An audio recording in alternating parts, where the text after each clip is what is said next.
Welcome to the Code of Traditional Archery, brought to you by Primitive Stone Archery and the founder, Grant Richardson.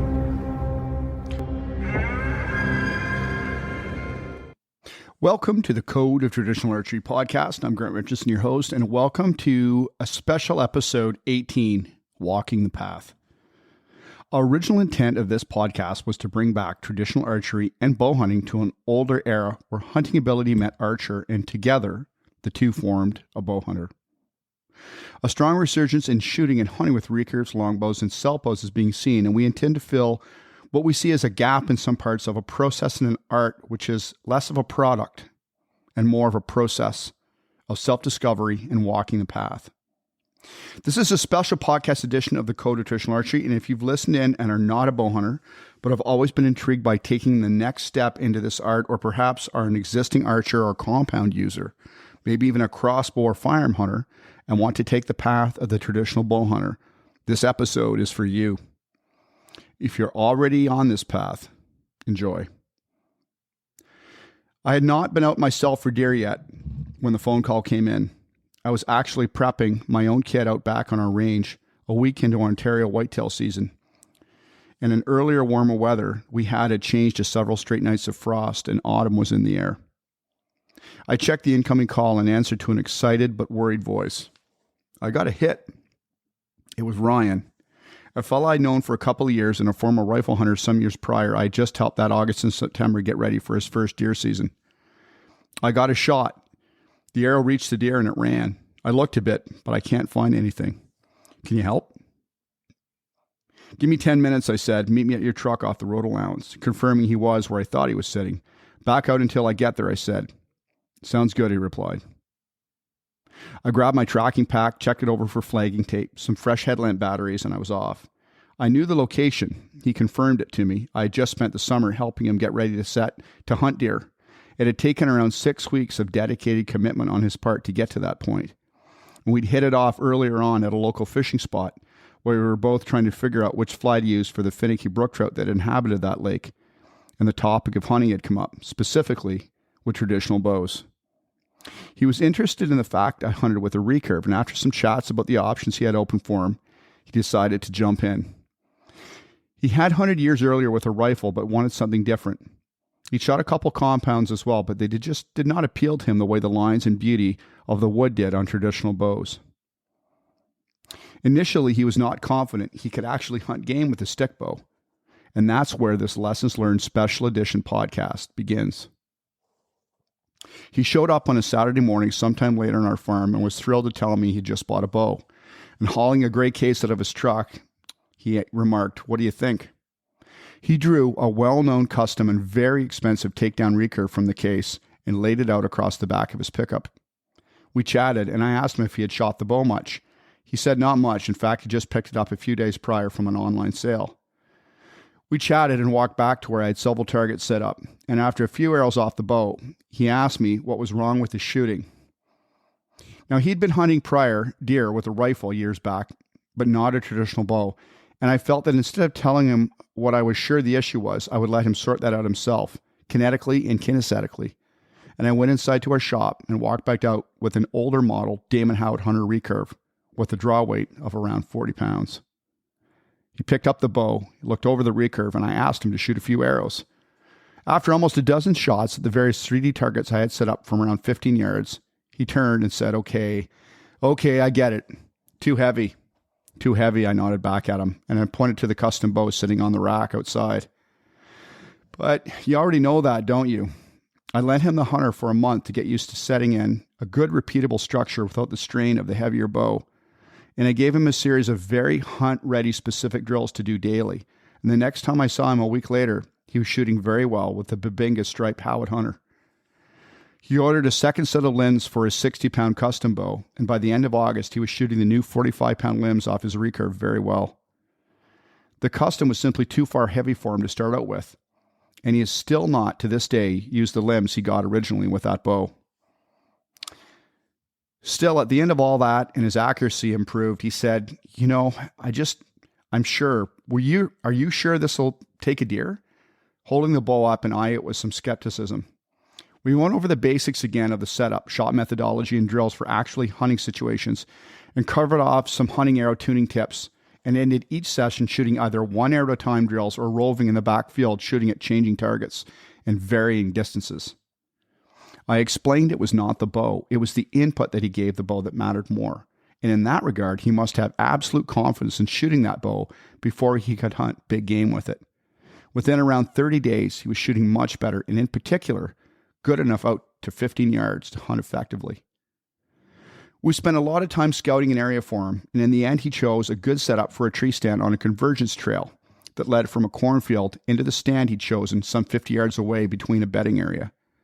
We covered off food sources, different tracks and what they meant, how to actually read sign from the tracks themselves and age them accordingly to the weather, the environment, and the terrain, and the time of day as best he could.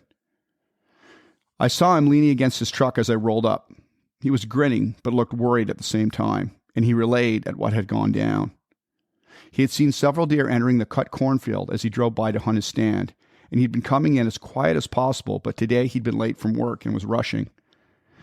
We had opted for a setup well away from the bedding areas the deer used to travel to the cornfield, and back by his stand setup, a weathered white oak that had enough clearance around it and needed no shooting lanes cleared, was the place and the choice that he'd made. The prevailing wind allowed him to enter into it quietly without being scented, and he'd seen several deer already the 3 hunts prior, but they were all out of his effective range. He called me earlier that week to ask if he should move, and I advised him just to stick it out at the current spot. It was still fairly early in the season. It was only an hour into his hunt when he'd heard a commotion coming from the field edge, but the oak branches behind him obscured the action. And moments later, a wide beam 6-point had walked right under him, and he had not had an arrow knocked yet. The buck's neck hairs and back were raised, and he appeared agitated, and seconds later, a much larger buck ran in out of nowhere and chased the 6-point off. The larger buck stood there only 15 feet away, turned away, offering no ethical shot for Ryan before running off after the intruder. Collecting himself, he knocked an arrow again quickly and sat down, took several deep breaths to gather his thoughts. He had never been that close to a mature buck in his life. Not ever, and his heart was racing. Not more than 2 to 3 minutes later from his east side came another buck, and he thought, this is likely all the bucks in the entire county here at my stand. The spot chosen was pretty wise, he muttered to himself. The buck trotted to where the last one had stood and rubbed a tree where the bigger deer had been standing minutes prior. Ryan stood. Bending at the waist, he came to full draw. The deer moved, circling around to locate the sound he had heard, which was Ryan standing in his tree stand. The buck stared for what seemed like hours, but mere seconds, and turned slowly again back north to where he had access to the brushy trail he'd come from. Coming to full draw again, he let down the arrow only to draw a third time, bending to clear a branch. For clearance, the yellow-crested, white-fletched arrow disappeared when it met the buck. The deer had spun and kicked hard, running fast and crashing through the incredibly tight cover some 70 yards away. That was the beginning of a section of bed cover. Now, Ryan, as I said, had hunted deer some years prior with his work buddies at camp. He'd been part of that camp for a couple of years before losing interest, and it seemed to him that it was more like shooting than hunting. Due to his day job, he was very confident with a firearm. But this was just different. There was an experience he was missing. They would end up tidying up the camp a couple days before the hunt, sighting their rifles a day or two ahead, and off they went. It just wasn't his idea of hunting. He wasn't against the idea of a deer camp, but the process in which he had prepped for almost 2 months ahead of the season was vastly different than his prior experience. That, and the deer just didn't go down when hit with the rifle. He'd been practicing daily, and after getting his setup and coming out for coaching along the way, studying shot setup of the vitals of whitetails, their habits and habitat, it had consumed all of his spare time, and all the fine details of that process led to this very moment. We walked into the stand quietly, and he flagged the spot the deer had been standing when he pulled back the string and sent the 3-blade VPA broadhead at the buck. After several minutes of looking carefully, I found the arrow, and I called him over. "What do you think?" he said to me. He looked very worried. I replied, "Well, you tell me, it's your deer. This is your learning curve, not mine." And he studied the arrow. "I think it's long," he said. I agreed, nodding my head slowly. I asked him to remember where the trail the buck ran up ended, and he recalled the map and scouting the day we had conducted back in the summer when the leaves were green and the ground cover high and not yet frost fallen. We established a direction of travel, and not 20 yards from where the deer was arrowed was a tree marked with crimson. We then made our way down into a cover of pines almost 60 yards following the trail. I knelt and looked back at Ryan, who had a look of concern on his face.